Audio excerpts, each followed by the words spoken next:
সকল বৈষম্য, সকল অবিচার, সমস্ত বেইনসাফি দূর করতে না পারলে এটার সবচেয়ে বড় রেসপন্সিবল, সবচেয়ে বড় দায় আলেম সমাজের। যারা রাষ্ট্র ব্যবস্থায় আল্লাহর কোরআনের নির্দেশনা বরদাস্ত করতে পারে না, সেই সকল ইসলাম বিদ্বেষীরা আমার জানের দুশ্মন। তারা আমার বিরুদ্ধে সংসদে দাঁড়িয়ে কথা বলে, ওরা গোটা রাষ্ট্রযন্ত্রকে আমার বিরুদ্ধে জ্বালিয়ে দেয়, ওরা আমাদের কণ্ঠ স্তব্ধ করার জন্য বছরের পর বছর আমাদেরকে কারারুদ্ধ করে রাখে, আর মনে করে আমাদের কণ্ঠ স্তব্ধ করে দিতে পারলে রাষ্ট্র ব্যবস্থা থেকে ইসলামকে চিরতরে নির্বাসনে পাঠানো সম্ভব হবে। ওরা জানে না যে উলামায়ে কেরাম জীবন দিতে পারে, আল্লাহর কোরআনের শপথ, আল্লাহর কোরআনের প্রশ্নে আপোষ করতে জানে না, আপোষ করতে জানে না। 2013 সাল রক্তে রঞ্জিত করেছি শাপলা চত্বর আমরা।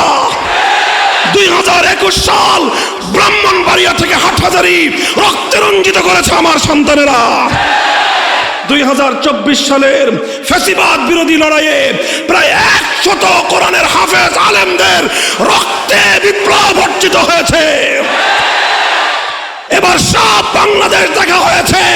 এবারের বাংলাদেশ হবে ইসলামের বাংলাদেশ, খেলাফতের বাংলাদেশ। যদি প্রয়োজন হয় 2 লক্ষ দামাল সন্তান আল্লাহর কোরআনের জন্য, ইসলামের জন্য বুকে রক্ত দিতে হবে। শহীদ ঈদগাহে কারা কারা জমায়েত হবে, কারা কারা যাবে, হাত তুলে জবাব দাও।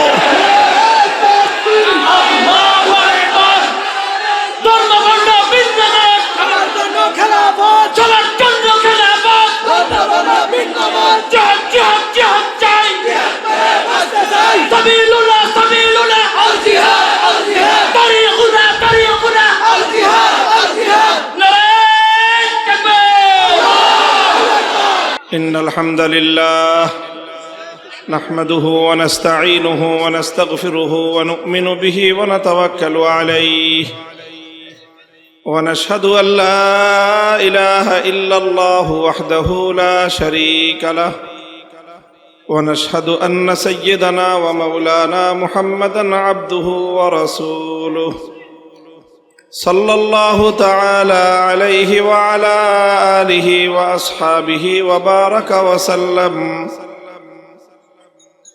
وبارك وسلم تسليما كثيرا.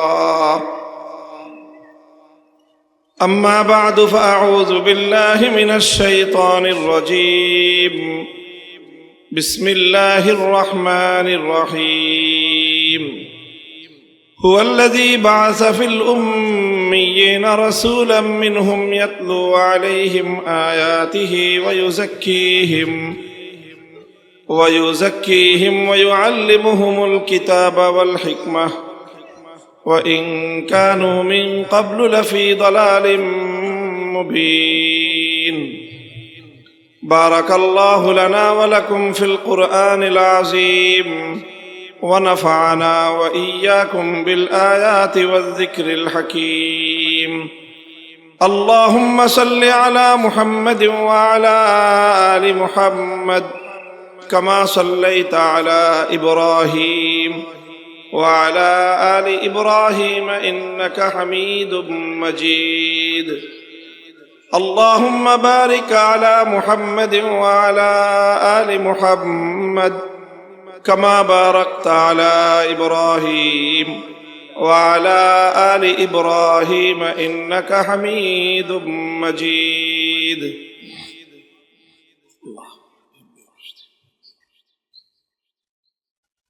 نهاية قابل احترام সভাপতি, উপস্থিত হযরত উলামায়ে কেরাম, বয়োজ্যেষ্ঠ মুরব্বী সাহেবান, সমবেত ইসলাম প্রিয় কোরআন প্রেমিক তৌহিদি মুসলমান ভাই ও বন্ধুগণ, এবং বিশেষ করে উপস্থিত আমার প্রাণপ্রিয় ছাত্র বন্ধুরা, দ্বীপ অঞ্চল বাংলাদেশের ভোলার লালমোহনের ঐতিহ্যবাহী ইসলামী শিক্ষার প্রাণ কেন্দ্র আল জামিয়া দারুল উলুম লিল্লাহ মাদ্রাসার আজিমুশান 65তম ইসলামী মহাসম্মেলন বার্ষিক মাহফিলে আল্লাহ পাক রব্বুল আলামিন আমাদেরকে সমবেত হওয়ার তৌফিক দিয়েছেন। রব্বে করিমের বড়ই মেহেরবানি। এই জন্য আল্লাহ পাক রব্বুল আলামিনের দরবারে কালিমাতুশ শুকরের হাদিয়া পেশ করি, আলহামদুলিল্লাহ। সম্মানিত হাজিরিন, একটি ঐতিহ্যবাহী দ্বীনি শিক্ষার প্রাণকেন্দ্র, রুহানিয়াতের মার্কাজ এই জামিয়া। আল্লাহ পাক রব্বুল আলামিন এই জামিয়াকে তার অভিষ্ট লক্ষ্য পানে পৌঁছার তৌফিক দান করেন। এই জামিয়ার মাধ্যমে গোটা এলাকায় ইসলামের আলো অতীতে যেভাবে ছড়িয়েছে, আগামীতে এর মধ্যে আরো আল্লাহ বরকত দান করুন, এর নূরের মধ্যে আল্লাহ পাক আরো বৃদ্ধি দান করুন। আমি আপনাদের সম্মুখে পবিত্র কোরআনে পাকের সূরাতুল জুমার একটি আয়াত তেলাওয়াত করেছি। আমার তেলাওয়াতকৃত আয়াতের মূল বিষয়বস্তু হলো যে আল্লাহ রসুল সাল্লাল্লাহু আলাইহি ওয়াসাল্লাম, বিশ্বনবী মুহাম্মদুর রাসূলুল্লাহ সাল্লাল্লাহু আলাইহি ওয়াসাল্লাম দুনিয়াতে আগমন করে নবুয়ত লাভ করার পরে যেই কাজগুলো তিনি করেছেন, যেই দায়িত্বগুলো তিনি পালন করেছেন, আর যেই কাজের মাধ্যমে আমাদের নবী মুহাম্মদুর রাসূলুল্লাহ সাল্লাল্লাহু আলাইহি ওয়াসাল্লাম তার সুমহান লক্ষ্য অর্জন করেছেন, একটা ইনকিলাব এবং বিপ্লব সাধন করেছেন, সেই কর্মসূচিগুলো নিয়ে কিছু আলোচনা করা, আলোকপাত করা, যেন আমরাও সেই ধারায় আজকের নব্য জাহেলিয়াতকে পরিবর্তন করে আবার সেই নবী যুগের মতো একটি নতুন সমাজ, একটি শান্তির সমাজ যেন আমরা গড়তে পারি। আল্লাহ আমাদেরকে তৌফিক দান করেন। মুহতারাম হাজিরিন, আমরা জানি আমাদের রাসূল আকরাম সাল্লাল্লাহু আলাইহি ওয়াসাল্লাম তিনি যেই সময়ে নবুয়ত প্রাপ্ত হয়েছিলেন, প্রেরিত হয়েছিলেন, সেই সময়টা, সেই যুগটা খুব ভালো ছিল না। পৃথিবীর ইতিহাসে সেই যুগটাকে বলা হয় আইয়ামে জাহিলিয়াত। সেই যুগটা হলো বর্বরতার যুগ, সেই যুগটা হলো অন্ধকারের যুগ। সেই যুগে আরব জাতি তারা ছিল খুবই অনুন্নত, তাদেরকে বলা হতো উম্মি, অর্থাৎ তারা হলো অশিক্ষিত জাতি। তাদের মধ্যে কোনো সভ্যতা, কালচার কোনো কিছুই গড়ে ওঠে নাই। তারা ছিল একেবারেই আরব্য, অনুন্নত, বেদুইন, শিক্ষাহীন, কুসংস্কারাচ্ছন্ন একটা জাতি। মারামারি, কাটাকাটি, খুনাখুনি ছিল যাদের নিত্য নৈমিত্তিক ব্যাপার। পৃথিবীর ইতিহাসে সবচেয়ে বর্বর মানুষ ছিল তারা। সেই সমাজটাকে, সেই মানুষগুলোকে মাত্র 23 বছরের ব্যবধানে আল্লাহ রসুল সাল্লাল্লাহু আলাইহি ওয়াসাল্লাম এমন এক পর্যায়ে উন্নীত করেছিলেন, যেই যুগকে, যেই সময়কে বর্বর যুগ বলা হতো, সেটা খায়রুল কুরুন, পৃথিবীর ইতিহাসের সর্বশ্রেষ্ঠ যুগে পরিণত হয়ে গেল। যেই মানুষগুলো ছিল সবচেয়ে বর্বর মানুষ, সেই মানুষগুলো পৃথিবীর ইতিহাসের সবচেয়ে শ্রেষ্ঠ এবং সোনার মানুষে পরিণত হলো। তো এটা কিভাবে হলো? কিসের মাধ্যমে এই পরিবর্তনটা আসলো? সেটা আজকের পৃথিবীর জানা দরকার, সেটা আজকের মুসলিম উম্মাহ জানা দরকার। কারণ আজ আবার পৃথিবীকে একটা জাহেলিয়াত গ্রাস করে নিয়েছে। ওটা ছিল প্রাচীন যুগের জাহেলিয়াত, আর আজকের যেই জাহেলিয়াত মানুষকে, গোটা পৃথিবীকে গ্রাস করেছে, সেটা হলো আধুনিক, বরং চরম এবং অতি আধুনিক জাহেলিয়াত। বর্বরতার যুগের জাহেলিয়াতের চেয়ে আজকের যুগের জাহেলিয়াত আরো অনেক বেশি নৃশংস। সেই যুগের বর্বরতার চেয়ে আজকের বর্বরতা আরো অনেক বেশি ভয়ঙ্কর। সে যুগের মানুষ বর্বর হলে 2-4 জন, 200-400 মানুষ খুন হতো, আর এখনকার যুগের বর্বরতার মাধ্যমে একসাথে লক্ষ কোটি মানুষকে খুন করা হয়। আবার সেই যুগের মানুষ, বর্বর মানুষ, মানুষকে হত্যা করলে নির্বিচারে, নিরপরাধ মানুষকে হত্যা করলে এটা একটা অপরাধ বলে মানুষ বিবেচনা করত। আর আজকের যুগের বর্বর মানুষরা লক্ষ কোটি মানুষকে খুন করার পরে সেটাকে সভ্যতা বলে। কাজেই আজকের জাহেলিয়াত সেই প্রাচীন যুগের জাহেলিয়াতের চেয়ে আরো ভয়ঙ্কর। এই জাহেলিয়াতকে পরিবর্তন করতে হবে। এই জাহেলিয়াতের কবর রচনা করতে হবে। এই জাহেলিয়াতের কবরের উপর নতুন বিশ্ব সভ্যতার কেতন ওড়াতে হবে। ইনশাআল্লাহ সেটা অবশ্যম্ভাবী, সেটা হবেই এবং অদূর ভবিষ্যতেই হবে।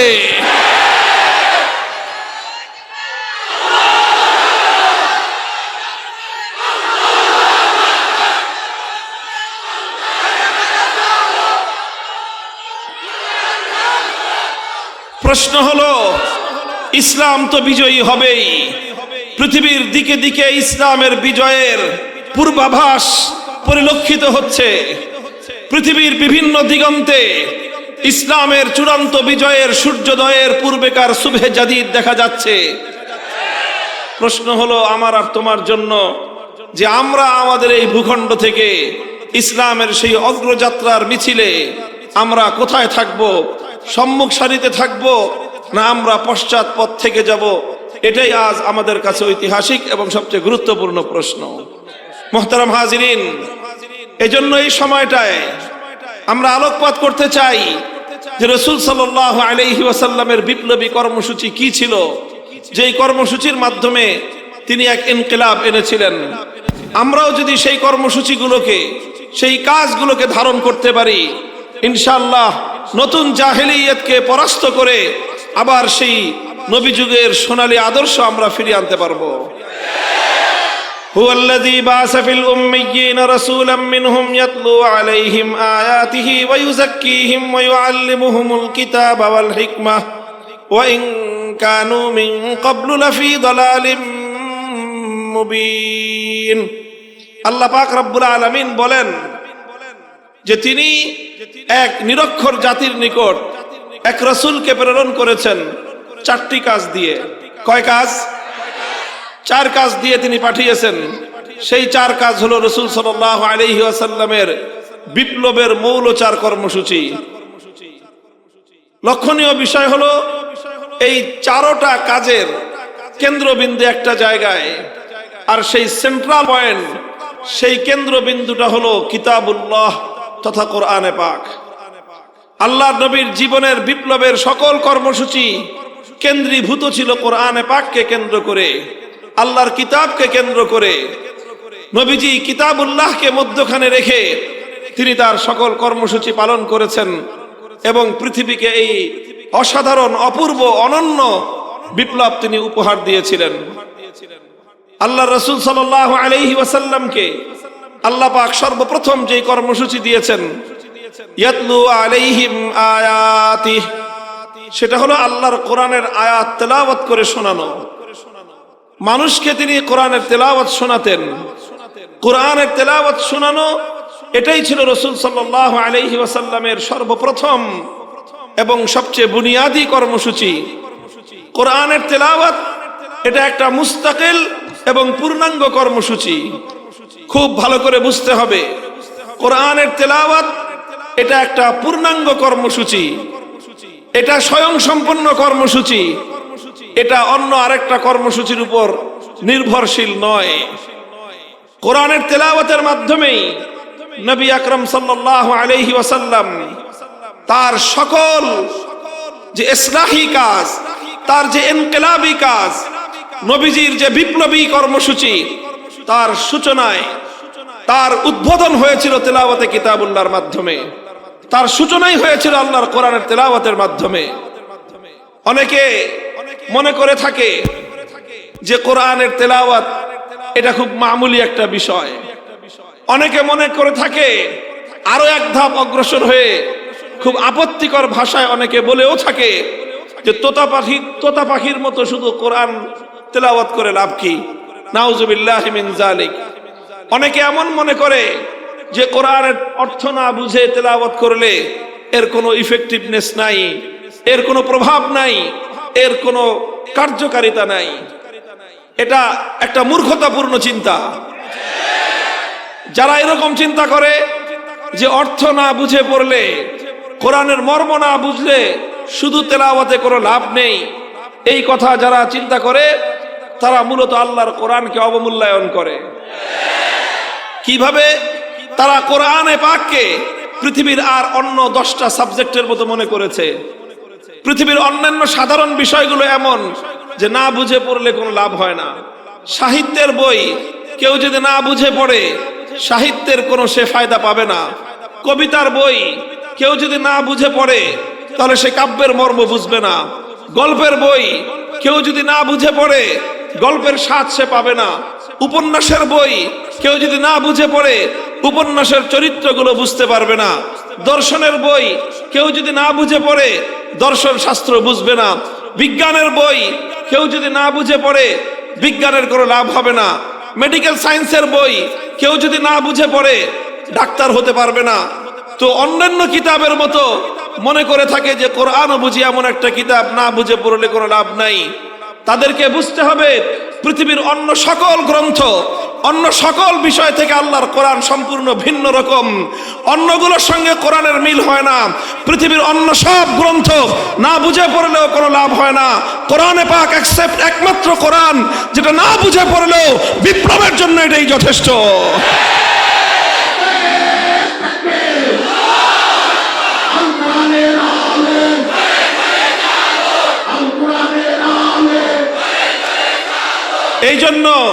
এই জন্য আমরা ইতিহাস দেখে লক্ষ্য করলে বুঝতে পারবো, সিরাতুন নবী পর্যালোচনা করলে আমরা বুঝতে পারবো রাসূল আকরাম সাল্লাল্লাহু আলাইহি ওয়াসাল্লাম সেই জাহিলিয়াতের সেই বর্বরতার কুহেলিকা ভেদ করবার জন্য অন্ধকারের প্রাচীরে সর্বপ্রথম যে আঘাত এনেছিলেন, যে আঘাত অন্ধকারের প্রাচীর শুদ্ধ কাঁপিয়ে দিয়েছিল, সেটা ছিল তেলাওয়াতে কিতাবুল্লাহ। কোরআনে পাক এমন এক কিতাব যে এর তেলাওয়াত শুনলেই কর্ণকুহর দিয়ে প্রবেশ করে মানুষের হৃদয়ে গিয়ে হৃদয়ের বদ্ধ দুয়ারে কড়া নাড়ে এবং সেই হৃদয়ের বদ্ধ দুয়ারগুলো খুলে দেয়। অসংখ্য মানুষ শুধু আল্লাহর কোরআনের তেলাওয়াত শুনে হেদায়েত পেয়ে যায়। সিরাতু আসহাবিন নবী সাল্লাল্লাহু আলাইহি ওয়াসাল্লামে ঘটনা পাওয়া যায় হযরত আবু বকর রাদিয়াল্লাহু আনহু তিনি একবার মক্কা ছেড়ে চলে যাচ্ছেন, থাকবেন না আর মক্কায়। রাস্তার মধ্যে এক ব্যক্তির সঙ্গে দেখা, একজন নেতা, সরদার কেসেমের মানুষ, ইবনুদ দাগিনা তার নাম। জিজ্ঞাসা করলো, আবু বকর কোথায় যাও? বললেন, আমি মক্কায় থাকবো না। কেন থাকবেন না? মক্কার মানুষ আমাকে জুলুম নির্যাতন করেছে, উত্ত্যক্ত করে, বিরক্ত করে, আমি আর মক্কায় থাকবো না।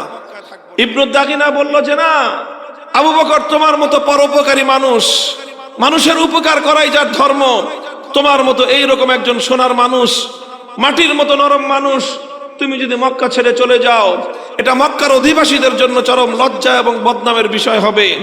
তুমি চলো আমার সাথে, কেউ তোমাকে ডিস্টার্ব করবে না, অন্যায় অত্যাচার করবে না, আমি তোমার দায়িত্ব গ্রহণ করলাম। ইবনুদ দাগিনা আবু বকর রাদিয়াল্লাহু আনহুকে নিয়ে মক্কায় আসলেন। মক্কার অধিবাসীদেরকে ডেকে বললেন যে এটা কেমন আচরণ তোমাদের, যে তোমাদের আচরণে আবু বকরের মতো সোনার মানুষ একজন সে মক্কা ছেড়ে চলে যাচ্ছে, যদি সে চলে যায় গোটা আরবের মধ্যে তোমাদের বদনাম ছড়িয়ে পড়বে যে মক্কার লোক দুষ্ট, তাদের আচরণে আবু বকরের মতো মানুষ টিকতে পারে নাই। কাজেই তোমরা, আমি দায়িত্ব নিচ্ছি, আবু বকর মক্কায় থাকবে, তোমরা কেউ তাকে কোনো উত্ত্যক্ত করতে পারবে না, বিরক্ত করতে পারবে না। মক্কার লোক কি বলেছিল? ইতিহাস বুখারী শরীফের হাদিসের কিতাবগুলো উল্টান। মক্কার লোকেরা বলেছিল ঠিক আছে আবু বকর থাকুক মক্কায়, আবু বকর অনেকজন সম্মানিত সম্ভ্রান্ত একজন মানুষ, সে থাকুক, তার জন্য অনেক ছাড় আমরা দিব। আবু বকর আমাদের বাপদাদার ধর্ম ছেড়ে দিয়ে মুহাম্মাদের ধর্ম গ্রহণ করেছে সাল্লাল্লাহু আলাইহি ওয়াসাল্লাম, আমরা না হয় সেটাও মেনে নিলাম। আবু বকর মুহাম্মাদের ধর্মের দাওয়াতি কাজ করে, সেটাও না হয় আমরা মেনে নিলাম। মুহাম্মাদের উপর নাজিলকৃত কিতাব, সেই কিতাব সে তেলাওয়াত করে, সেটাও আমরা মেনে নিলাম। কিন্তু আবু বকরকে একটা শর্ত মানতে হবে। কি শর্ত? যে আবু বকর তেলাওয়াত করুক, কিন্তু ঘরের মধ্যে দরজা জানলা বন্ধ করে তেলাওয়াত করতে হবে। সে ঘরের বাইরে বারান্দায় দাঁড়ায় কোরআন তেলাওয়াত করতে পারবে না। কেন? সমস্যা কি? ঘরের মালিক আবু বকর, বারান্দার মালিক আবু বকর, কাজেই সে তার ঘরে বারান্দায় জানলা খুলে দরজা খুলবে না বন্ধ করবে, সেটা তার ব্যাপার। তোমাদের সমস্যা কি? না, সমস্যা আছে। কি সমস্যা তোমাদের? মক্কার মানুষেরা বলেছিল আবু বকর রাদিয়াল্লাহু আনহু যখন তার ঘরের উঠোনে দাঁড়িয়ে উন্মুক্ত জায়গায় আবেগ মাখা কণ্ঠে আল্লাহর কোরআনের তেলাওয়াত শুরু করে দেয়, তখন গোটা মক্কার মধ্যে এমন একটা পরিবেশ তৈরি হয়, চুম্বক যেমন লোহাগুলোকে আকর্ষণ করতে থাকে, মক্কার মানুষের ঘরগুলো থেকে ছোট ছোট বাচ্চারা পর্যন্ত আবু বকরের আবেগ পাখা কণ্ঠের তেলাওয়াতে মুগ্ধ আর পাগল হয়ে তারা আবু বকরের তেলাওয়াত শুনবার জন্য বাঁধ ভাঙ্গা জোয়ারের মতো ছুটতে আরম্ভ করে। গোটা মক্কার মধ্যে একটা বিপ্লব সাধিত হয়ে যায়। আবু বকরের তেলাওয়াত গোটা মক্কার মধ্যে হালচাল তৈরি করে দেয়, বিপ্লবের পরিবেশ তৈরি করে দেয়, মানুষের বদ্ধ দুয়ারগুলো খুলে দেয়, অন্ধকারের কুহেলিকা ভেদ করে প্রতিটি মানুষের হৃদয়ের মধ্যে হেদায়েতের বীজ বপন করে। এই জন্য মক্কার লোকেরা শর্ত আরোপ করলো, আবু বকর তেলাওয়াত করতে পারবে, কিন্তু আমাদের কোন মক্কার মানুষের কর্ণকুহরে যেন আবু বকরের তেলাওয়াতের আওয়াজ পৌঁছতে না পারে। মুহতারাম হাজিরিন, প্রমাণ করে কথা যে আল্লাহর কোরআনের তেলাওয়াত এমন এক ইফেক্টিভ, এমন একটা পাওয়ারফুল কিতাবের তেলাওয়াত যে এই তেলাওয়াত পৃথিবীর যেখানেই হবে সেখানেই হেদায়েতের ফুল ফুটবে। এজন্যই আমরা বলি, এই কোরআনের তেলাওয়াত এর গুঞ্জরণ ছড়িয়ে দাও ঘরে ঘরে, মুসলমানদের পাড়ায় পাড়ায়, কণ্ঠে কণ্ঠে আল্লাহর কোরআনের তেলাওয়াতের পরিবেশ তৈরি করো, সমস্ত জাহিলিয়াত বিদূরিত হবে ইনশাআল্লাহ। আলহামদুলিল্লাহ, এই তেলাওয়াতে কিতাবুল্লাহর ঐতিহাসিক দায়িত্ব শত শত বছর ধরে এই জনপদে পালন করে আসছে আমাদের মাদ্রাসার মক্তবার হেফজখানাগুলো। বলেন কথা ঠিক না বেঠিক? এই জাতির সন্তানদেরকে কোরআনে পাকের তেলাওয়াত শিক্ষা দেয় মক্তবার হেফজখানায়। হেফজখানার শিক্ষার মাধ্যমে মুসলমানদের সন্তানদের হৃদয়ের মধ্যে আল্লাহর কোরআন অঙ্কন করে দেয়া হয়, খোদাই করে দেয়া হয়। এই সন্তানরা যেখানেই যায় কোরআনের তেলাওয়াত সেখানে যায়। এরা ঘরে থাকলে কোরআনের তেলাওয়াত তার ঘরে হয়, এরা রাস্তায় থাকলে এদের কণ্ঠে আল্লাহর কোরআনের তেলাওয়াতে বাংলার পথ ঘাট বিমোহিত হয়। বাংলার গোটা বাংলাদেশ এই সকল হাফেজে কোরআনদের তেলাওয়াতের কণ্ঠের আওয়াজে গুঞ্জরিত হয়। কাজেই এই শিক্ষাকে আরো ব্যাপক করতে হবে।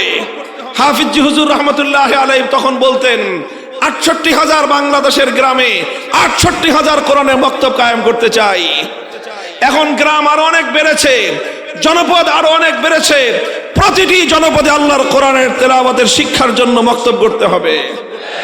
সেই সঙ্গে আজ আমরা বাংলাদেশ, এই বাংলাদেশ আজ এক নতুন বাংলাদেশ। জুলাই এবং আগস্টের বিপ্লবের পর এটা তাওহীদের জন্মভূমি বাংলাদেশ, এটা তাওহীদের জন্য লালনভূমি এক বাংলাদেশ। এই বাংলাদেশে এখন আমরা অত্যন্ত যৌক্তিক কারণে একটা কথা বলতে চাই, সেটা হলো আমার বাংলাদেশের রাষ্ট্রীয় খরচে, রাষ্ট্রীয় আয়োজনে, রাষ্ট্রীয় ব্যবস্থাপনায় যেই প্রাইমারি স্কুলগুলো চলছে, সেই প্রাইমারি স্কুলগুলো চলে জনগণের ট্যাক্সের পয়সায়, ভবন নির্মাণ হয় আমাদের ট্যাক্সের পয়সায়, শিক্ষকদের বেতন নির্ণয় হয় আমাদের ট্যাক্সের পয়সায়, সকল পাঠ্যপুস্তক ছাপানো হয় জনগণের ট্যাক্সের পয়সায়। এখানে পড়াশোনা করে আমাদের সন্তানেরা, ৯০% মুসলমানের সন্তানরা যে স্কুলগুলোতে পড়বে, ৯০% মুসলমানদের মাথার ঘাম পায়ে ফেলানো ট্যাক্সের পয়সায় যে স্কুল শিক্ষা চলবে, সেখানে ইংলিশের টিচার নিয়োগ হবে, অঙ্কের টিচার নিয়োগ হবে, বিজ্ঞানের টিচার নিয়োগ হবে, বাংলার টিচার নিয়োগ হবে, এমনকি সেখানে পিটি শেখানোর জন্য, পিটি করানোর জন্য পিটির শিক্ষক নিয়োগ হবে, আর সর্বশেষ সেখানে নাচ গান শেখাবার জন্য নৃত্যের শিক্ষক নিয়োগ হবে। এবার আমরা বাংলাদেশে কণ্ঠে আওয়াজ তুলতে চাই, লাখো কণ্ঠে, প্রতিটি প্রাইমারি স্কুলের জন্য বিশুদ্ধ কোরআনের তেলাওয়াত শিক্ষা দেওয়ার জন্য একজন করে নুরানি মুআল্লিমের শিক্ষক নিয়োগ দিতে হবে। এই আওয়াজ দেখেন, এটা শুধু আলেমদের জন্য না, কারণ আলেমদের সন্তানরা তো বেশিরভাগ মাদ্রাসায় পড়ে। কথা বলেন ঠিক না বেঠিক? আমাদের সন্তানরা আলহামদুলিল্লাহ মাদ্রাসায় পড়াশোনা করে, যা শিখার তাদেরকে আমরা মাদ্রাসাতেই শিখিয়ে দেই। এটার প্রয়োজন বাংলাদেশের আপামর জনগণের জন্য। বাংলাদেশের জাতীয় শিক্ষা ব্যবস্থা মুসলমানদের রাষ্ট্রের জাতীয় শিক্ষা ব্যবস্থা আল্লাহর কোরআনের বিশুদ্ধ তেলাওয়াত বিবর্জিত এই শিক্ষা মুসলমানদের শাহজালালের বাংলা চলতে পারে না। এই জন্য যারা শিক্ষাবিদ আছেন, স্কুল কলেজগুলোর শিক্ষা ব্যবস্থার সঙ্গে যারা জড়িত আছেন, শিক্ষক ভাইরা, শিক্ষিকা বোনেরা, যারা ব্যবস্থাপনার সঙ্গে ম্যানেজিং কমিটির সদস্যরা যারা রয়েছেন, এরপরে যারা প্রশাসনের সঙ্গে জড়িত আছেন, আপনারা এই বিষয়ে উদ্যোগ গ্রহণ করেন। এখন বলছি উদ্যোগ গ্রহণ করেন। যদি এই বিষয়ে আপনারা যথাযথ পদক্ষেপ নিতে ব্যর্থ হন, সেদিনের জন্য অপেক্ষা করুন। গোটা শিক্ষা ব্যবস্থা আমরা নিজেদের হাতে তুলে নিয়ে আমাদের সন্তানদের শিক্ষার দায়িত্ব আমরাই গ্রহণ করব।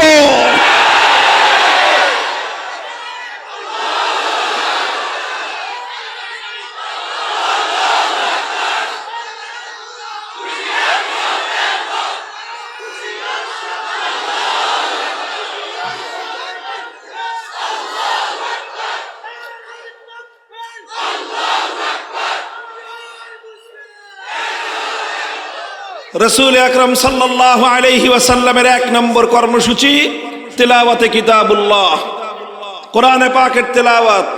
কথা ঠিক কিনা? কাজেই কোরআনের এই তেলাওয়াত এদেশে মক্তব হেফজখানার মাধ্যমে চালু আছে। এটাকে আরো বিস্তৃত করতে হবে, আরো সম্প্রসারিত করতে হবে। কথা বলেন ঠিক না বেঠিক?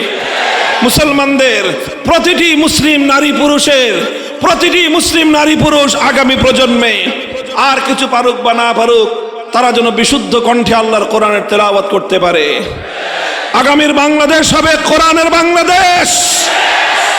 অনেক গল্প শুনেছো তোমরা, ডিজিটালের স্মার্টনেসের গল্প শুনিয়েছো। ওই স্মার্টনেস আর ডিজিটাল দিয়ে উম্মতে মুসলিমার এই পতন ঠেকানো যাবে না।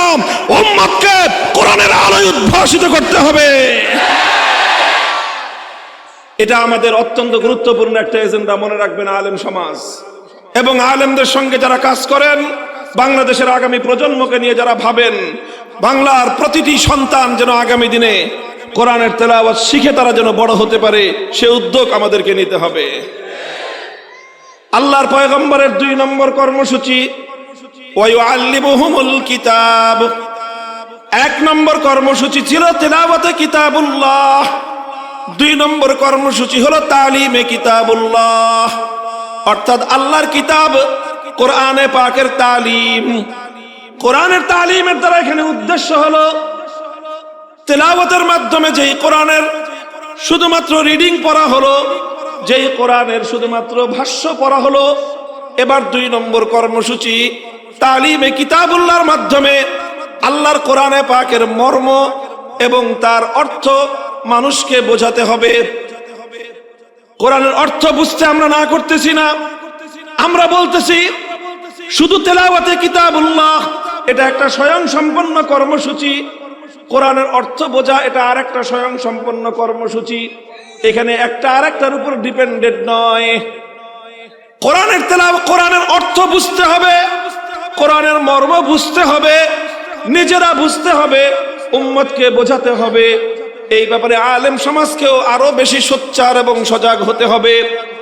একজন মানুষকে যদি আমি আল্লাহর কোরআনের মর্ম বোঝাবার চেষ্টা করতে পারি, একজন মানুষকে যদি আমি আল্লাহর কোরআনের অর্থ বোঝাতে পারি, অভিজ্ঞতা বলে কোরআনের মর্ম এবং কোরআনের অর্থ এটাও মানুষের হৃদয়ের মধ্যে এমন দাগ কেটে যায়, পৃথিবীতে আল্লাহর কোরআনের মতো হৃদয়ের মধ্যে প্রভাব সৃষ্টিকারী এমন দ্বিতীয় কোনো গ্রন্থ নাই। এটা আমি অভিজ্ঞতার আলোকে বলছি।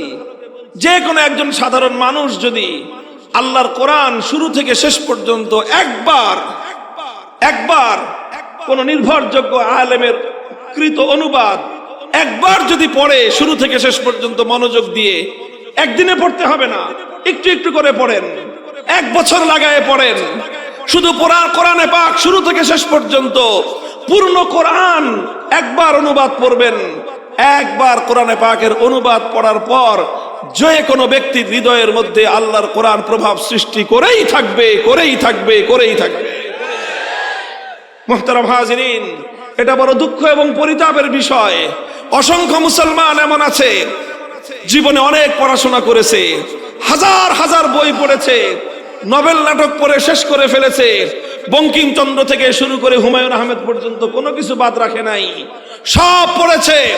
দর্শনের বই পড়েছে, বিজ্ঞানের বই পড়েছে, এমনকি ডাক্তাররা তো পড়তে পড়তে পড়তে পড়তে একেবারে 90 বছর পর্যন্ত খালি পড়তেই থাকে।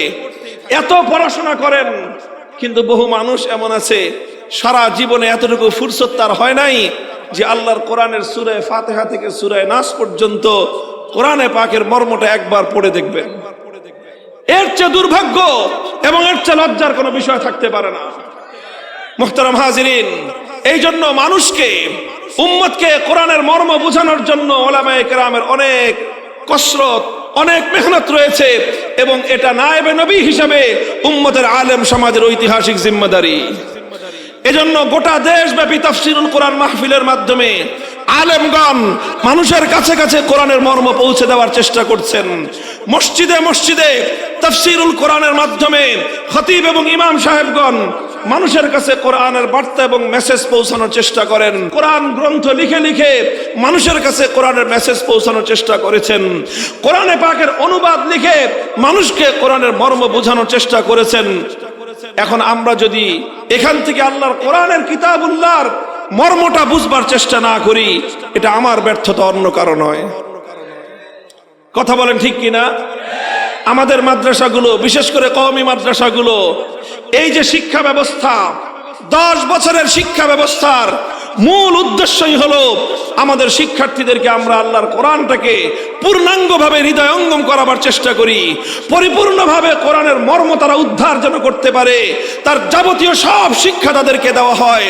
উদ্দেশ্য একটাই, একজন শিক্ষার্থী কওমি মাদ্রাসার 10 বছরের শিক্ষা সিলেবাসে পড়ার পর সে আল্লাহর কোরআনকে যথাযথভাবে উপলব্ধি করতে পারবে এবং জাতির কাছে আল্লাহর কোরআনের বার্তা, কোরআনের মেসেজগুলো আল্লাহর পক্ষ থেকে মানুষের কাছে পৌঁছে দিতে পারবে। কথা বলেন ঠিক না বেঠিক? এটা গেল তালিমে কিতাব, কোরআনের মর্ম বুঝা, কোরআনের ব্যাখ্যা বুঝা। এটা হলো আল্লাহর রাসূল সাল্লাল্লাহু আলাইহি ওয়াসাল্লামের দ্বিতীয় কর্মসূচি। আল্লাহর নবীর তৃতীয় কর্মসূচি ওয়া ইউআল্লিমুহুমুল কিতাব ওয়াল হিকমাহ, অর্থাৎ তালিমে হিকমাহ। তালিমে হিকমত, এটা হলো আমার নবীর আল্লাহ প্রদত্ত 3 নম্বর কর্মসূচি। এই কর্মসূচিটাও আল্লাহর কোরআনকে কেন্দ্র করে। তালিমে হিকমতের কি অর্থ? শাইখুল ইসলাম হাকিমুল ইসলাম কারি তাইয়্যিব রাহমাতুল্লাহি আলাইহি, মুফতি আজম মুফতি শফি রাহমাতুল্লাহি আলাইহি, তাদের আলোচনার মধ্যে বিষয়টি এসেছে যে তালিমে হিকমতের সবচেয়ে অগ্রগণ্য ব্যাখ্যা হলো যে কোরআনে পাক আল্লাহর পক্ষ থেকে নাজিল হওয়ার পর আল্লাহর নবীর প্রথম দায়িত্ব ছিল তেলাওয়াত করা, 2 নম্বর দায়িত্ব ছিল কোরআনের মর্ম বুঝানো মানুষকে, তালিমে কিতাব। 3 নম্বর দায়িত্ব হলো আল্লাহর নবীর শুধু ব্যাখ্যা করে মানুষকে বুঝায় দিলে চলবে না, শুধুমাত্র বলে দিলেই চলবে না। আল্লাহর নবীর 3 নম্বর দায়িত্ব হলো যেই কোরআনকে আপনি তেলাওয়াত করেছেন, যেই কোরআনকে আপনি ব্যাখ্যা করে উম্মতকে বুঝিয়েছেন, উম্মত শুধু কোরআনের ব্যাখ্যা শুনে পূর্ণ কোরআন বুঝতে পারবে না, বরং উম্মতকে আল্লাহর কোরআন প্র্যাকটিক্যাল করে করে বুঝিয়ে দিতে হবে। এই জন্য আমি বলি আল্লাহর কোরআন হলো একটা প্র্যাকটিক্যাল কিতাব। এটা শুধু থিওরিটিক্যাল কিতাব নয়, এটা শুধুমাত্র তাত্ত্বিক বিশ্লেষণের মাধ্যমে মানুষ কোরআনকে পরিপূর্ণ অনুধাবন করতে পারবে না।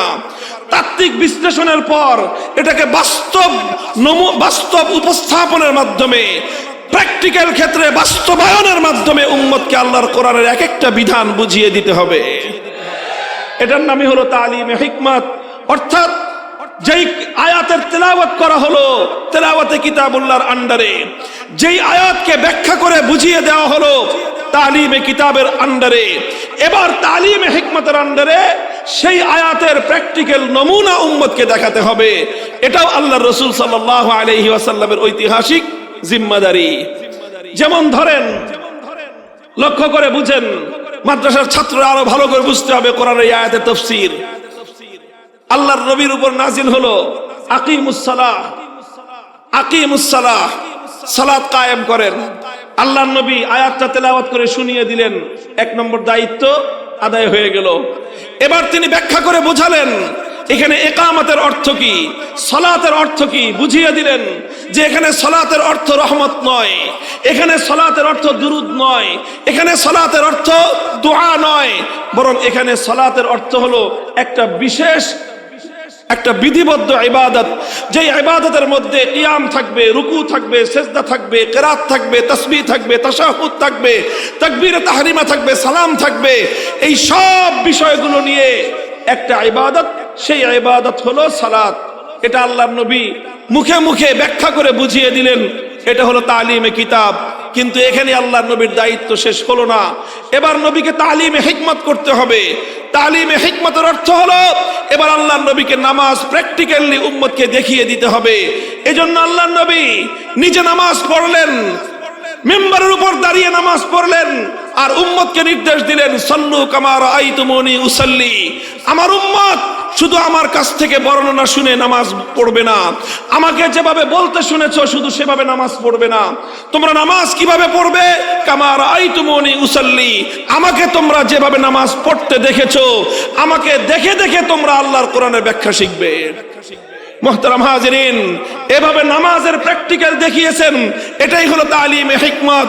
হজ প্র্যাকটিক্যালি আল্লাহর নবী করে দেখিয়েছেন, এটাই হলো তালিমে হিকমত।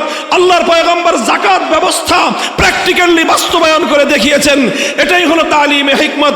জিহাদের ময়দানে আল্লাহর নবী সশরীরে উপস্থিত হয়ে জিহাদের প্রত্যেকটা বিধান উম্মতকে শিখিয়েছেন, এটাই হলো তালিমে হিকমত। আল্লাহর পয়গম্বর পুরা শরীয়ত, পুরা দ্বীন, পুরা শরীয়ত, পুরা দ্বীন ব্যক্তিগত ক্ষেত্রে, পারিবারিক ক্ষেত্রে, সামাজিক ক্ষেত্রে, রাজনৈতিক ক্ষেত্রে, রাষ্ট্র ব্যবস্থার ক্ষেত্রে পূর্ণ দ্বীন আল্লাহর পয়গম্বর প্র্যাকটিক্যাল বাস্তবায়ন করে উম্মতকে শিখিয়ে গেছেন। এটার নামই হলো তালিমে হিকমত। এটার নামই হলো কি? তালিমে হিকমত। আল্লাহর কোরআনের থিওরিটিক্যাল এক্সপ্লেনেশন, এটার নাম হলো তালিমে কিতাব। আর প্র্যাকটিক্যাল এক্সপ্লেনেশন, এটার নামই হলো তালিমে হিকমত। আধুনিক শিক্ষার লোকেরা বুঝবেন আরো ভালো, যেই সকল স্কুলে, যেই সকল কলেজ, ইউনিভার্সিটিতে বিজ্ঞানের শাখা থাকে, বিজ্ঞান সাবজেক্টগুলো শুধুমাত্র বই পড়ায় দিলে বিজ্ঞান শেখা যায় না। এই জন্য পদার্থ বিজ্ঞান, কেমিস্ট্রি যদি বুঝতে হয় ল্যাব প্রয়োজন হয়, প্র্যাকটিক্যাল শিখতে হয়। কথা বলেন। মেডিকেল সায়েন্সে আরো বেশি, মেডিকেল সায়েন্সে, ডাক্তারি বিদ্যায় এক একজন শিক্ষক শুধু লেকচার করে দিলে, বক্তৃতা দিয়ে দিলে, শুধু সবক পড়ায় দিলে কোনো মানুষ কোনোদিন ডাক্তার হতে পারবে না। এই জন্য প্রত্যেকটা ক্লাসের পরে টিচাররা, শিক্ষক শিক্ষিকারা ছাত্রদেরকে নিয়ে আলাদা ল্যাবরেটরি থাকে, সেখানে মানুষের মাথা থেকে পা পর্যন্ত প্রত্যেকটা অঙ্গের বিস্তারিত নকশা সহ সেখানে বিবরণ থাকে, সেটাকে দেখায় দেখায় প্র্যাকটিক্যালি মেডিকেল সায়েন্সের শিক্ষা দেওয়া হয়। মেডিকেল সায়েন্স যতটা প্র্যাকটিক্যাল, আল্লাহর কোরআন তার চেয়ে বেশি প্র্যাকটিক্যাল। এই জন্য কোরআন শিখতে হয়েছে। সাহাবায়ে কেরাম আল্লাহর নবীর সোহবতে থেকে প্র্যাকটিক্যাল দেখে কোরআন শিখেছেন। তাবেঈনে কেরাম সাহাবায়ে কেরামকে দেখে প্র্যাকটিক্যালি কোরআন শিখেছেন। তাবেঈনদেরকে দেখে প্র্যাকটিক্যাল কোরআন শিখেছেন। আজ পর্যন্ত উম্মতের উলামায়ে কেরাম তাদের পূর্বসূরীদেরকে দেখে দেখে প্র্যাকটিক্যালি কোরআন শিখেছেন। গোটা উম্মতকে এজন্যই আলেম সমাজের কাছে এসে প্র্যাকটিক্যাল ভাবে আল্লাহর কোরআন শিখতে হয়।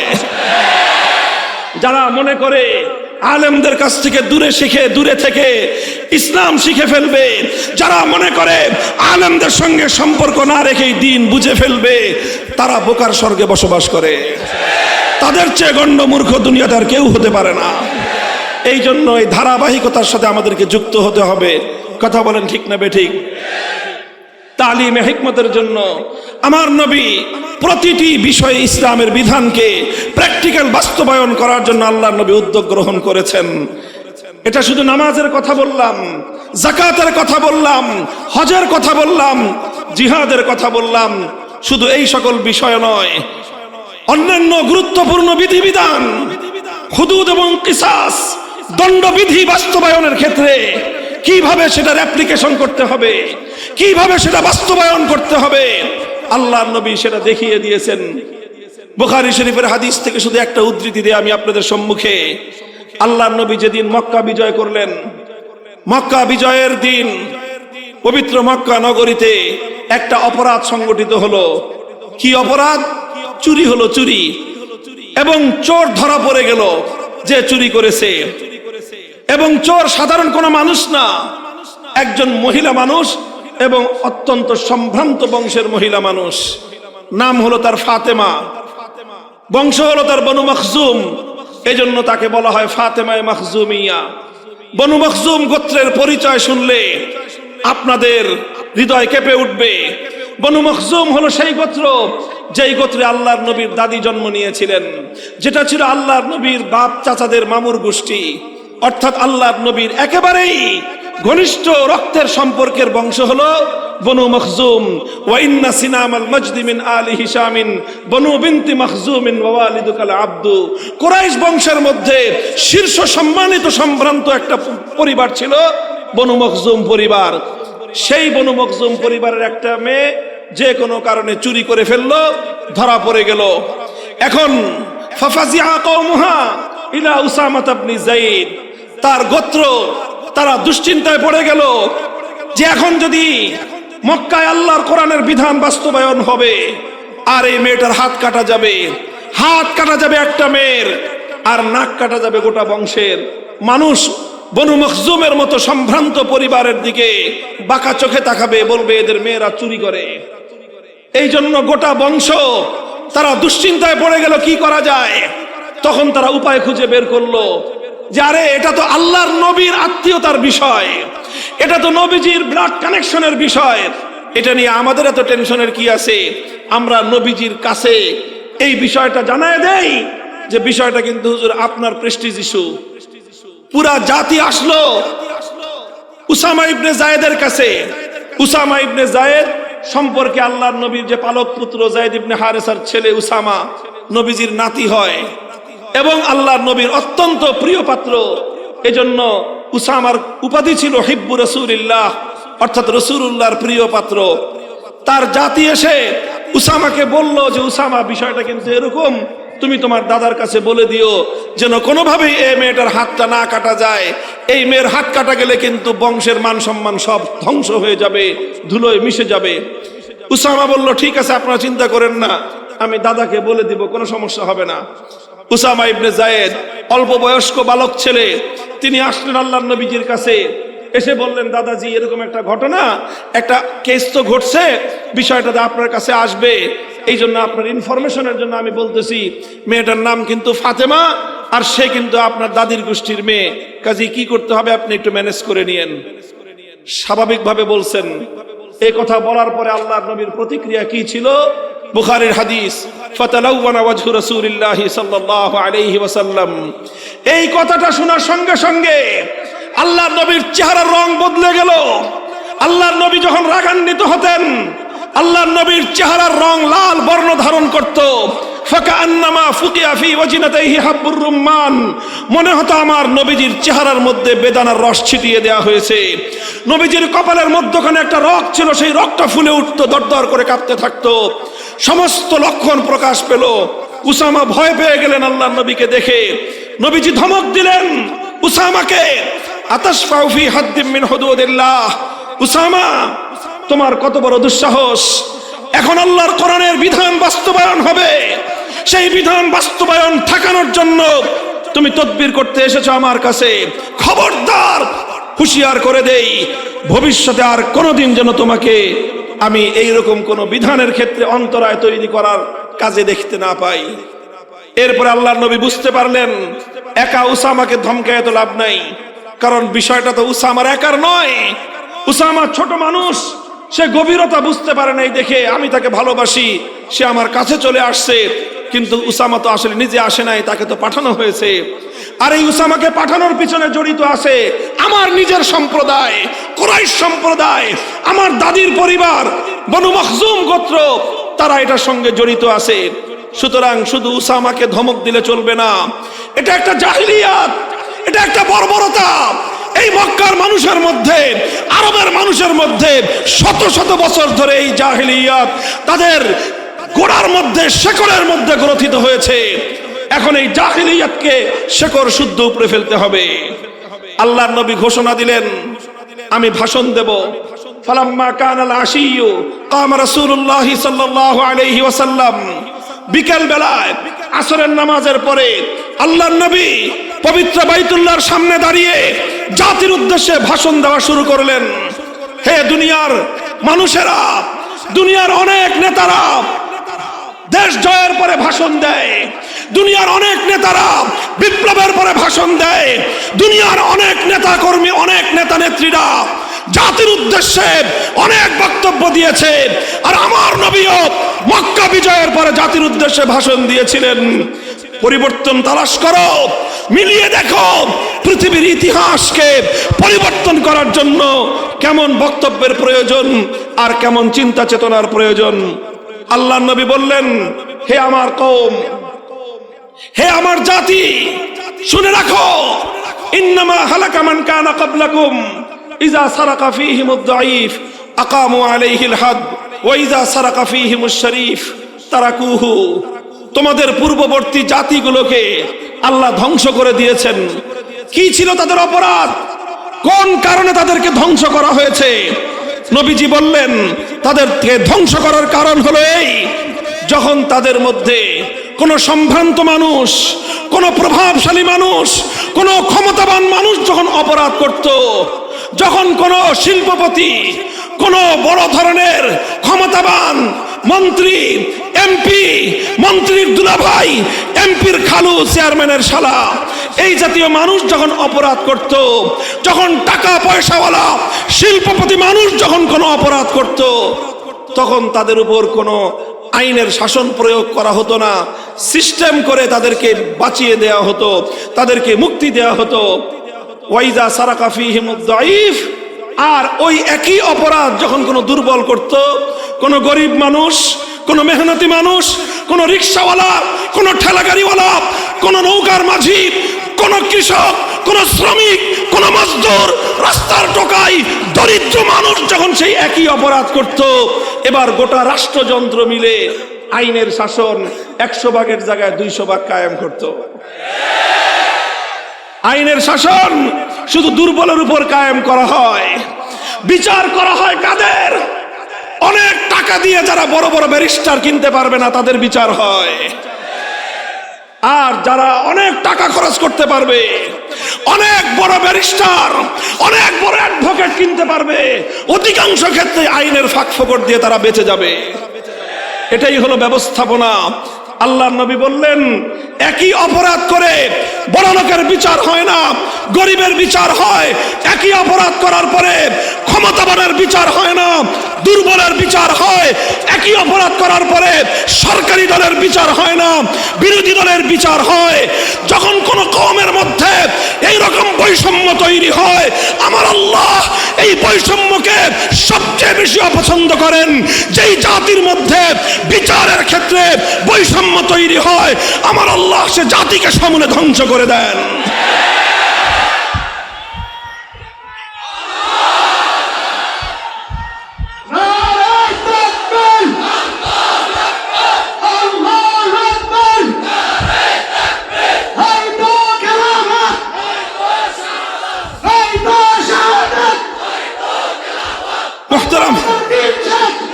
মুহতারাম হাজিরিন, হযরত উলামায়ে কেরাম, মেহেরবানি করে কথাটা লক্ষ্য করে বুঝুন। এই যে সমাজ থেকে বৈষম্য দূর করা, সমাজ থেকে বৈষম্য দূর করা, ধনী গরিবের জন্য বিচারের ক্ষেত্রে পার্থক্য দূর করা, সকলের জন্য গোটা সমাজ ব্যবস্থায় ইনসাফ এবং আদল কায়েম করা, এটা শুধুমাত্র বৈষম্য বিরোধী ছাত্র নেতৃবৃন্দের দায়িত্ব না, এটা সর্বপ্রথম তাদের দায়িত্ব যারা আল্লাহর জমিনে আল্লাহর পয়গম্বরদের উত্তরসূরি হিসেবে নিজেদেরকে পরিচয় দেয়। এটা সর্বপ্রথম জমিনে আম্বিয়ায়ে কেরামে দায়িত্ব পালন করেছেন। সমাজ থেকে সকল বৈষম্য, সকল অবিচার, সমস্ত বেইনসাফি দূর করতে না পারলে এটার সবচেয়ে বড় রেসপন্সিবল, সবচেয়ে বড় দায় আলেম সমাজের।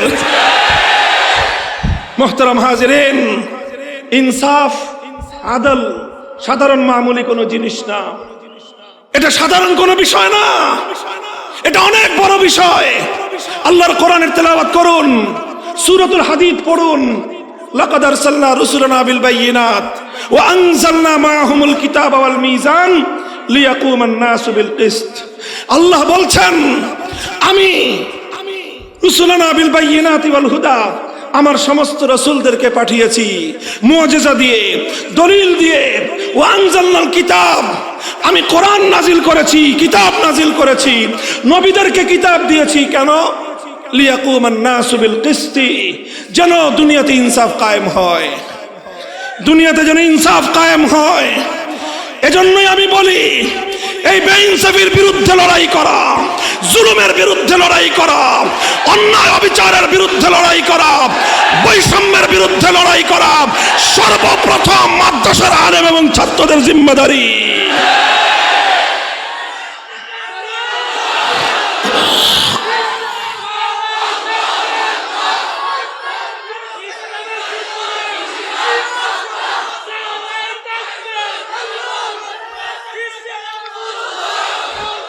আলেম ওলামাদের কাছে বৈষম্যের বিরুদ্ধে কথা শুনলে, ন্যায় বিচারের কথা শুনলে একদল মানুষ মনে করে যে হুজুররা এই সমস্ত কথা বলে কেন?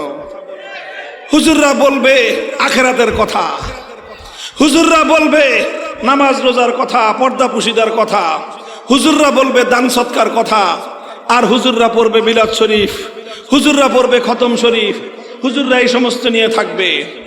হুজুররা কেন রাষ্ট্র রাজনীতি নিয়ে কথা বলে? এটা আজ আমার সমাজের অন্যতম একটা জাহিলিয়াত। এই জাহিলিয়াতের বিরুদ্ধে যুদ্ধ করতে হবে। এই জাহিলিয়াতকে শেকড় শুদ্ধ সমাজ থেকে উপড়ে ফেলতে হবে। এই জন্য সর্বপ্রথম রাজনৈতিক নেতাদের মগজ ধোলাই করতে হবে।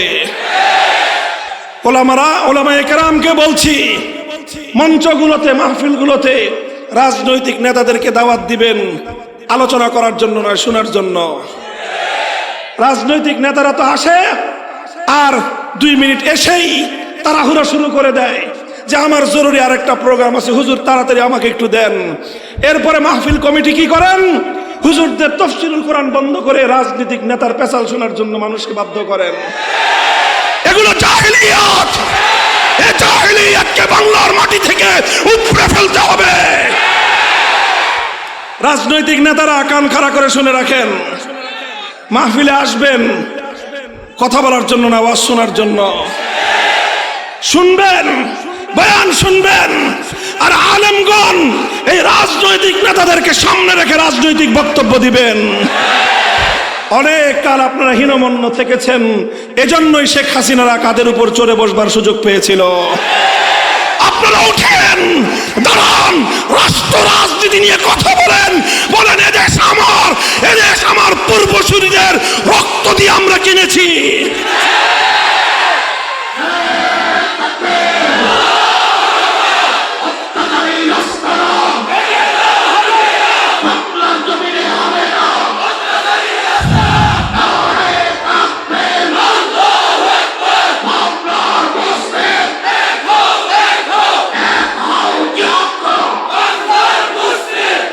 এটা খুব জরুরি কথা। রাজনৈতিক নেতৃবৃন্দকে রাজনীতি বিষয়ে আলেমদের ওয়াজ করতে হবে, বয়ান করতে হবে। তবে একটা কথা খেয়াল রাখবেন, দলীয় ওয়াজ করবেন না। রাজনৈতিক ওয়াজ করবেন, দলীয় কথা বলবেন না। এই পার্থক্যটা বুঝতে হবে আলেমদের। রাজনৈতিক কথা একটা, দলীয় কথা আরেকটা। আমি সারা দেশে কথা বলি, আলহামদুলিল্লাহ। আমার একটা বিষয় আপনি লক্ষ্য করবেন, আমি দলের ক্যানভাস মাহফিল থেকে করি না, আমি রাজনীতির কথা বলি। এজন্য যারা রাজনীতিতে ইসলামের প্রভাব দেখতে চায় না, যারা রাষ্ট্র ব্যবস্থায় আল্লাহর কোরআনের নির্দেশনা বরদাস্ত করতে পারে না, সেই সকল ইসলাম বিদ্বেষীরা আমার জানের দুশ্মন। তারা আমার বিরুদ্ধে সংসদে দাঁড়িয়ে কথা বলে, ওরা গোটা রাষ্ট্রযন্ত্রকে আমার বিরুদ্ধে জ্বালিয়ে দেয়। ওরা আমাদের কণ্ঠ স্তব্ধ করার জন্য বছরের পর বছর আমাদেরকে কারারুদ্ধ করে রাখে, আর মনে করে আমাদের কণ্ঠ স্তব্ধ করে দিতে পারলে রাষ্ট্র ব্যবস্থা থেকে ইসলামকে চিরতরে নির্বাসনে পাঠানো সম্ভব হবে। ওরা জানে না যে ওলামায়ে কেরাম জীবন দিতে পারে আল্লাহর কোরআনের শপথ, আল্লাহর কোরআনের প্রশ্নে আপোষ করতে জানে না, আপোষ করতে জানে না।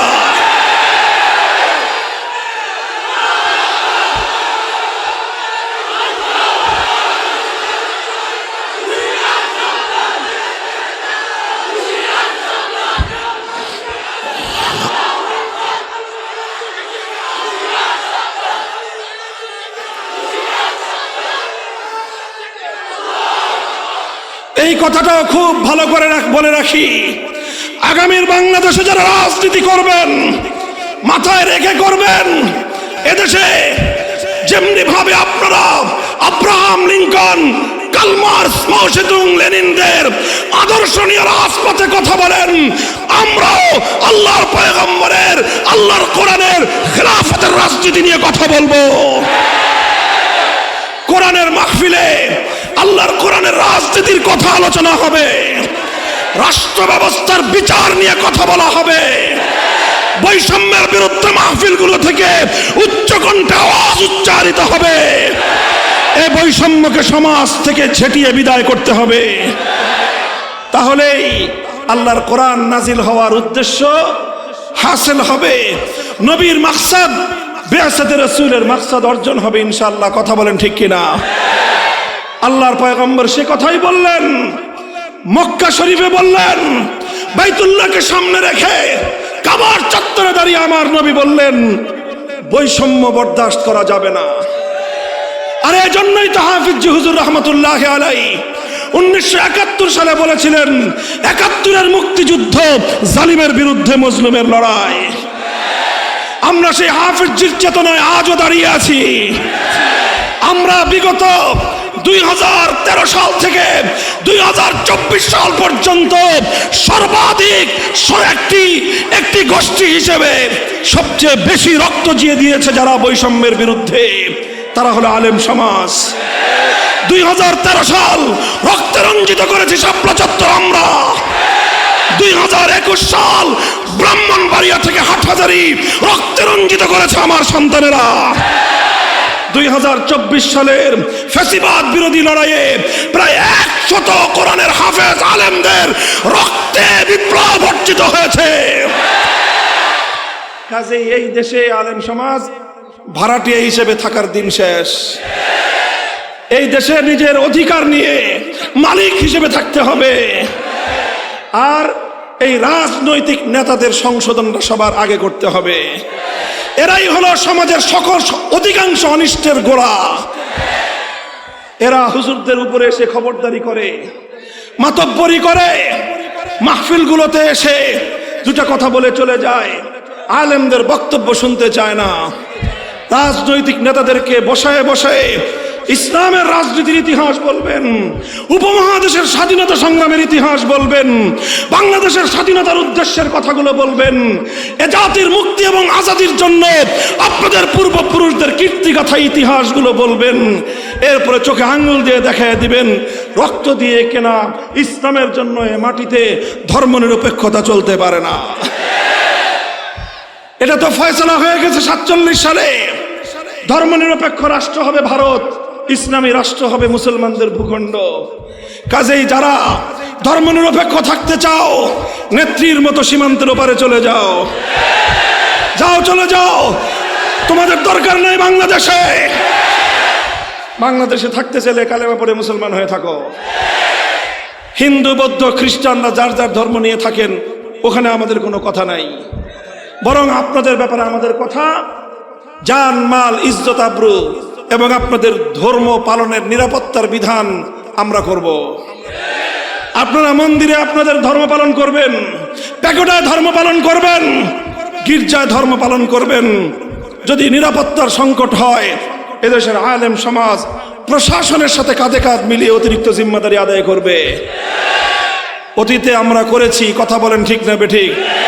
বিশ্ব ইতিহাস দেখেছে, সারা দুনিয়ার আন্তর্জাতিক মিডিয়া দেখেছে 5ই আগস্টের বিপ্লবের পর কিভাবে এদেশের আলেম ওলামা, হেফাজতে ইসলামের নেতা কর্মীরা গোটা বাংলাদেশে ছড়িয়ে ছিটিয়ে থেকে এই সমস্ত অন্তর্কলহ এবং সাবোটাজ ধর্মী সংখ্যালঘু নির্যাতনের নাটকগুলোকে রুখে দিয়েছে। এটা একটা ভিন্ন কথা, কিন্তু বাংলাদেশটা মুসলমানদের বাংলাদেশ। ভাগ বটোয়ারা এটা ইসলামের জন্য সংরক্ষিত। এই দেশ ঐতিহাসিকভাবে আল্লাহর কোরআনের আইন অনুযায়ী চলবার কথা, ঐতিহাসিকভাবে ইসলামী হুকুমত হওয়ার কথা। 24 বছর পর্যন্ত পশ্চিম পাকিস্তানি স্বৈরাচারীরা গাদ্দারি করেছে। এরপরে 71 সাল থেকে 2024 সাল 54 সাল পর্যন্ত আমাদের স্বদেশের শাসকরাও গাদ্দারি করেছে। 78 বছর পর্যন্ত আমরা গাদ্দারি আর বঞ্চনার শিকার। এবার সময় হয়েছে, ওঠো, জাগো, আওয়াজ তোলো। আগামীর বাংলাদেশ হবে ইসলামের বাংলাদেশ, আগামীর বাংলাদেশ হবে খেলাফতের বাংলাদেশ। তালিমে হিকমতের অর্থ হলো আল্লাহর কোরআন যা বলবে এটা শুধু মুখে মুখে বুঝায় দিলে দায়িত্ব শেষ হবে না, এটাকে প্র্যাকটিক্যাল বাস্তবায়ন করে দেখায় দিতে হবে। নামাজেরটাও প্র্যাকটিক্যাল দেখাতে হবে, উজুর আমল প্র্যাকটিক্যাল দেখাতে হবে, হজের আমল প্র্যাকটিক্যাল দেখাতে হবে, জিহাদের আমল প্র্যাকটিক্যাল দেখাতে হবে, প্রশাসন পরিচালনার আমল প্র্যাকটিক্যাল দেখাতে হবে, রাষ্ট্র পরিচালনার আমল প্র্যাকটিক্যাল দেখাতে হবে, বিচার ব্যবস্থার আমল প্র্যাকটিক্যাল দেখাতে হবে। সবগুলো তালিমে হিকমতের অন্তর্ভুক্ত। আলহামদুলিল্লাহ, এই তালিমে হিকমতের চর্চা এবং এটা উম্মতের মধ্যে এই কর্মসূচি কিছু কিছু বিভিন্ন ভাবে পালিত হচ্ছে। আলহামদুলিল্লাহ বলেন, বলবেন কিভাবে পালিত হচ্ছে? একটা বড় জায়গা হলো দাওয়াত এবং তাবলীগের মাধ্যমে। দাওয়াত এবং তাবলীগের মাধ্যমে ইসলামের অনেক বিধান, কোরআন সুন্নাহর অনেক বিধান প্র্যাকটিক্যাল শিক্ষা দেওয়া হয়। এই জন্য দাওয়াত এবং তাবলীগকে আমরা কি বলি? চলতা ফিরতা মাদ্রাসা। কথা বলেন ঠিক না বেঠিক? এই মাদ্রাসাকে তার সহি মানহাজের উপর রক্ষা করতে হবে। দাওয়াত এবং তাবলীগ এটা যেন তালিমে হিকমতের একটা মার্কাজ থাকে, এটাকে সকল বিচ্যুতি থেকে রক্ষা করতে হবে। তালিমে হিকমতের আরেকটা কেন্দ্র হলো দাওয়াতুল হক। দাওয়াতুল হকে কিছু বিষয়ের প্র্যাকটিক্যাল শিক্ষা দেওয়া হয়। কথা বলেন ঠিক না বেঠিক? এটা হলো তালিমে হিকমতের আরেকটা মার্কাজ। তবে এমন কিছু কোরআনের বিধান রয়েছে যেগুলোর কথা দাওয়াত এবং তাবলীগে আলোচনা করা হয় না। দাওয়াতুল হকের লোকেরাও যেগুলো বলতে পারেন না, এমন কিছু বিধান আছে না নাই? যেগুলো সম্পর্ক রাষ্ট্রের সাথে, যেগুলো সম্পর্ক রাজনীতির সাথে, সে বিষয়গুলো সবাই হাইড করে যান। সেখানে সবাই নীরব থাকেন এবং নীরব থাকেন কৌশলের কারণেই। কিন্তু এই সকল বিষয়গুলো নিয়ে সমাজে, রাষ্ট্র, রাজনীতি, সমাজ ব্যবস্থা সংক্রান্ত বিষয়গুলো প্র্যাকটিক্যাল বাস্তবায়নের জন্য চেষ্টা করে ইসলামী রাজনৈতিক দলসমূহ। এটা হলো আলেম সমাজের মাধ্যমে পরিচালিত তালিমে হিকমতের আরেকটা মার্কাজ। কথা বলেন ঠিক না বেঠিক?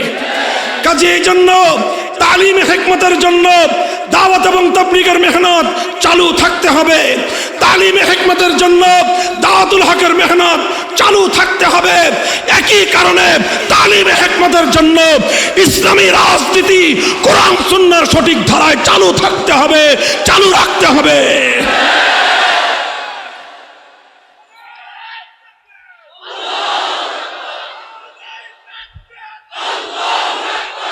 মুহতারাম হাজিরিন, কথাগুলো কোরআন থেকে বলছি, নবীর সুন্নাহ থেকে বলছি এবং আজকের আমার বাংলাদেশের বাস্তব প্রেক্ষাপট তুলে ধরলাম, যেন বিষয়গুলোকে আমরা সঠিকভাবে যথাযথভাবে উপলব্ধি করতে পারি।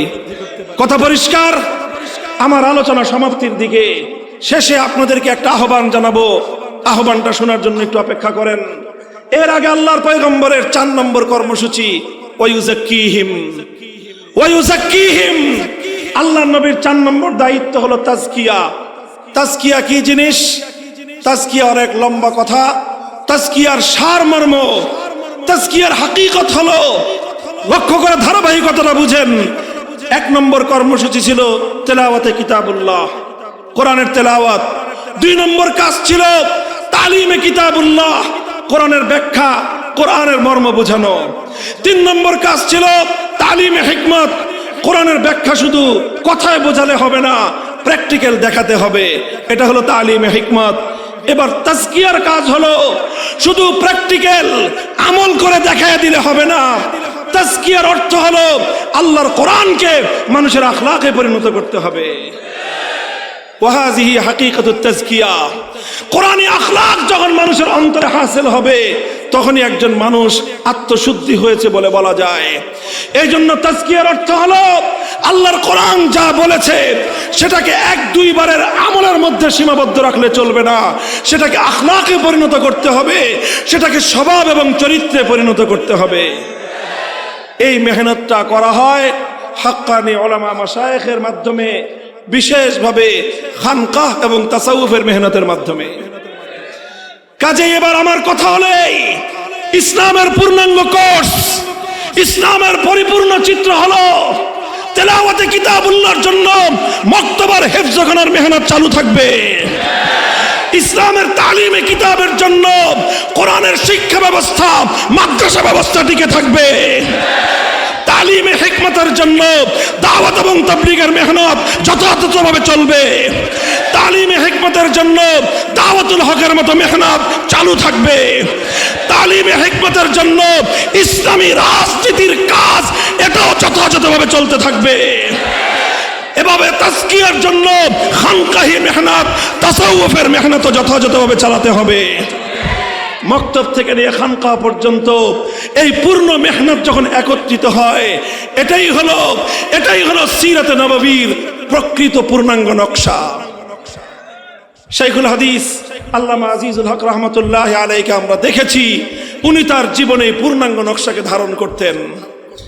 আপনাদেরকে বলি, এই পূর্ণাঙ্গ নকশার যেখানে আঘাত আসবে সম্মিলিতভাবে সে আঘাতকে রুখে দাঁড়াতে হবে। মক্তবের বিরুদ্ধে যদি ষড়যন্ত্র হয় সবাই মিলে রুখে দাঁড়াবো। মাদ্রাসাকে যদি কেউ ধ্বংস করার পায়তারা করে তার বিরুদ্ধে আমরা যুদ্ধ করব। দাওয়াত এবং তাবলীগের মেহনতকে যদি কেউ বিভ্রান্ত করার চেষ্টা করে তার বিরুদ্ধে আমরা রুখে দাঁড়াবো। দাওয়াতুল হকের কাজকে যদি কেউ নষ্ট করতে চায় এক চুল পরিমাণ ছাড় পাবে না। আর ইসলামী রাজনীতি কি করবেন? বলেন কি করবেন?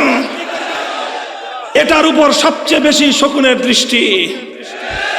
এটার উপরে বিভিন্নভাবে আক্রমণ করা হয়।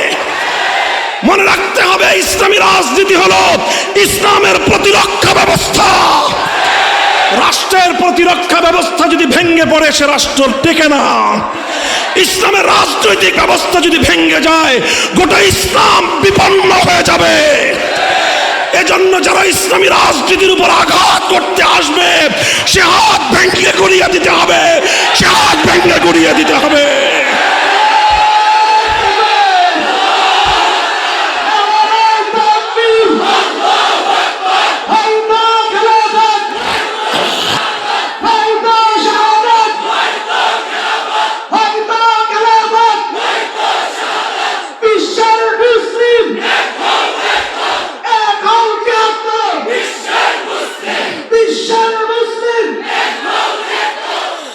মুসলমান একটু একটু আগাবার চেষ্টা করো। 5ই আগস্টের বিপ্লব একটা বিষয় বাংলার মানুষকে চোখে আঙ্গুল দিয়ে দেখিয়ে দিয়েছে, বিপ্লবের জন্য অনেক বড় নেতার দরকার নাই। 5ই আগস্টের বিপ্লব দেখিয়ে দিয়েছে 1 ঘন্টার ব্যবধানে টেকনাফ থেকে তেতুলিয়া পর্যন্ত মুসলমানদের জাতীয় স্থাপনায় ভাস্কর্য নামক যত মূর্তি ছিল সব ভেঙ্গে গুড়িয়ে দিয়েছে। কারা গুড়িয়েছে? বিপ্লবীরা গুড়িয়েছে। কথা বলেন ঠিক না বেঠি?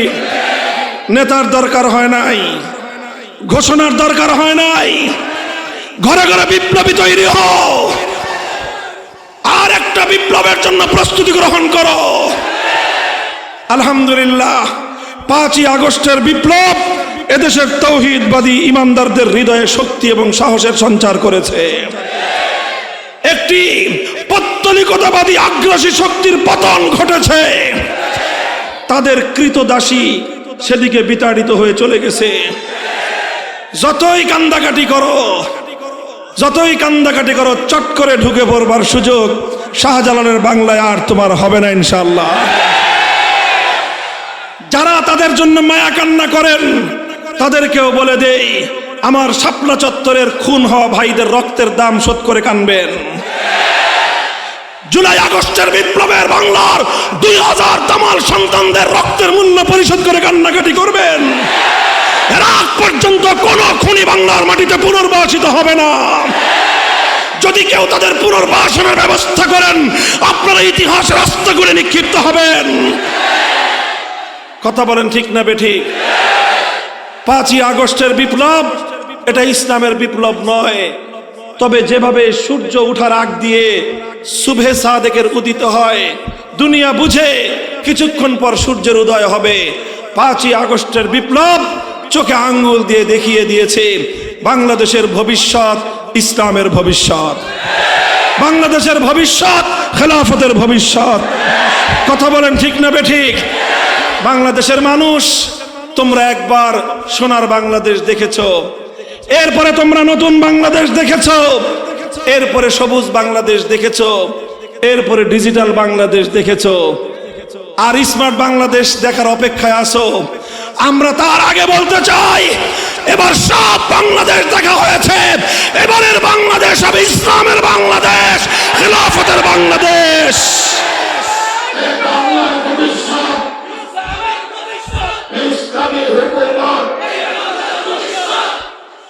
মুহতারাম হাজিরিন, এইভাবে প্রস্তুত হন।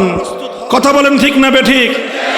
স্কুলের ভাইয়েরা, ছেলেরা আমার, কলেজের ছেলেরা, ইউনিভার্সিটির ছেলেরা, আগস্ট বিপ্লবের সফলতার রহস্য কি জানো? একটা জিনিস, এই ফ্যাসিবাদের ষড়যন্ত্রকে ব্যর্থ করেছো তোমরা একটা জিনিসের মাধ্যমে। সেটা হলো ওরা ষড়যন্ত্র করে বিভক্ত করে রেখেছিল, তোমরা সেই বিভেদের দেয়াল ভেঙে গুড়িয়ে দিয়েছো। স্কুল থেকে ছেলে, কলেজ থেকে ছাত্র, ইউনিভার্সিটি থেকে স্টুডেন্ট, আমার মাদ্রাসা থেকে তালিবুল ইলম, আলিয়া, কওমি, স্কুল, কলেজ, ইউনিভার্সিটি একাকার হয়ে টেকনাফ থেকে তেতুলিয়া প্রতিরোধ সংগ্রাম গড়ে তুলেছো। এই ছাত্র জনতার প্রতিরোধের সামনে ফ্যাসিবাদী ভিনদেশী দালাল চক্র পরাস্ত হয়েছে। মাদ্রাসার ছাত্রদেরকে বলবো আলহামদুলিল্লাহ, এখনকার ইউনিভার্সিটিগুলো, পাবলিক প্রাইভেট ইউনিভার্সিটি, কলেজগুলোতে প্রচুর পরিমাণ ছাত্র নিজস্বভাবেই স্বেচ্ছায় তারা তৈরি হয়েছে। তারা জীবন দিতে চায় তাওহীদের জন্য, তারা লড়তে চায় আল কোরআনের জন্য। আমাদের কওমি মাদ্রাসাগুলোতে রিজার্ভ ফোর্স আছেই। বিপ্লব আসবে ইনশাআল্লাহ। কথা বলো, বিপ্লব আসবে। তবে সেই বিপ্লব শুধু কথায় আসবে না, শুধু কথার ফুলঝুরি দিয়ে বিপ্লব হয় না, ইনকিলাব শুধু বক্তৃতা দিয়ে হয় না। এজন্য মাথার ঘাম পায়ে ফেলে মেহনত করতে হবে। মানুষের দুয়ারে দুয়ারে যে মানুষকে প্রস্তুত করতে হবে ইসলামের জন্য। এরপর চোখের অশ্রু ছেড়ে আল্লাহর কাছ থেকে সাহায্য চাইতে হবে। রাতের বেলায় তাহাজ্জুদের নামাজের অভ্যাস করতে হবে। খোদার দরবারে সিজদায় লুটিয়ে পড়ে সাহায্য চাও। এভাবে ঘাম আর অশ্রু দিয়ে বিপ্লবের ভিত গড়ে তোলো। কি বললাম? ঘাম আর অশ্রু দিয়ে বিপ্লবের ভিত গড়ে তোলো। এরপরে যখন বুনিয়াদ তৈরি হবে, চূড়ান্ত লড়াইয়ের যখন পরিবেশ তৈরি হবে, বিপ্লবের জন্য যখন মাটি উর্বর হয়ে পড়বে, তখন শহীদ ঈদগাহে জমায়েত হতে হবে। 2000 নয়, যদি প্রয়োজন হয় 2 লক্ষ দামাল সন্তান আল্লাহর কোরআনের জন্য, ইসলামের জন্য বুকে রক্ত দিতে হবে। শহীদ ঈদগাহে কারা কারা জমায়েত হবে? কারা কারা যাবে? হাত তুলে জবাব দাও।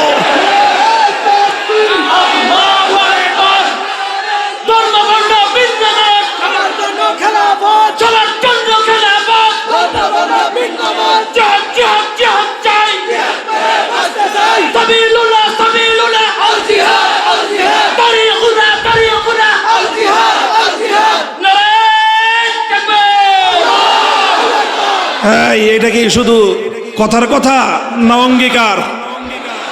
এটা শুধু কথা না অঙ্গীকার? কার সাথে? জোরে বলো, কার সাথে? বসেন, রক্ষা করবেন তো ইনশাল্লাহ? প্রস্তুত হন ইনশাল্লাহ। বাংলাদেশকে কেউ পরাভূত করতে পারবে না।